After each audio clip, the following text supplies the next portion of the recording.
Hello hi అండి. ఇక్కడ కనపడుతుంది వచ్చేసి రెయిన్ పైప్ ఇరిగేషన్ అనమాట. So rain pipe once install చేసి మన ఫీల్డ్‌లో టోటల్ కంప్లీట్ అయిపోయిన తర్వాత ఏ విధంగా మోడ్ ఆఫ్ యాక్షన్ అనేది ఉంటుందనంటే ఈ యొక్క వీడియోలో అయితే క్లియర్‌గా చూడొచ్చనమాట. సో వీటిలో సైజులు వచ్చేసి మనకు 20 నుంచి స్టార్ట్ అవుతాయన్నమాట. 20 ఎంఎం వస్తది. తర్వాత 32 వస్తది. 40 ఎంఎం కూడా వస్తుందనమాట. So depending on me motor అనమాట. అంటే మీ మోటార్ గనుక ఎక్కువ వాటర్ డిశ్చార్జ్ ఉండి ప్రెషర్ బాగుంటే గనుక మీరు 40 ఎంఎం గానీ, 32 గానీ సైజ్ వేసుకోవచ్చు.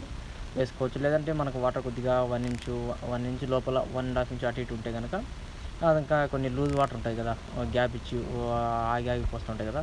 సో అలాంటి వాటి మోటార్లన్నిటికి కూడా మీరు 20 ఎంఎం రెయిన్ పైప్ అయితే వేసుకోవచ్చు. సో ఏ వేసినా కూడా బట్ ఏంటంటే 40 ఎంఎం 32 ఎంఎం అయితే కనుక కొద్దిగా స్ప్రెడ్డింగ్ ఎక్కువ జరుగుతుంది. అంటే 10 నుంచి 15 అడుగులు ఒక లైన్ వేసిన తర్వాత 10 నుంచి 15 అడుగుల వరకు మీరు వేసుకోవచ్చు. అంటే స్ప్రెడ్డింగ్ అటు ఇటు జరుగుతుందనమాట. అంటే ఒక రోకి వేసుకోవచ్చు. తర్వాత వాటర్ తక్కువ ఉందనుకుంటే మనకు 20 ఎంఎం వేసుకుంటే కనుక అరౌండ్ 6-7 ఫీట్ అయితే వెళ్ళదు అది. ఎందుకంటే చిన్న సైజు హోల్స్ కూడా తక్కువ ఉంటాయి కాబట్టి. సో మీరు ఏదైనా కూడా రెయిన్ పైప్ అన్ని పంటలకి 3 నుంచి 4 అడుగుల హైట్ ఉన్న పంట అన్నిటికి కూడా వాడుకోవచ్చు అనమాట. సో మీకు ఎవరికైనా ఇంట్రెస్ట్ ఉంటే కనుక ఇప్పుడున్న నెంబర్కి అయితే కాల్ చేయండి. ఆంధ్ర, తెలంగాణ మొత్తం మన దగ్గర నుంచి ట్రాన్స్పోర్టేషన్ అయితే అవైలబుల్ ఉంది.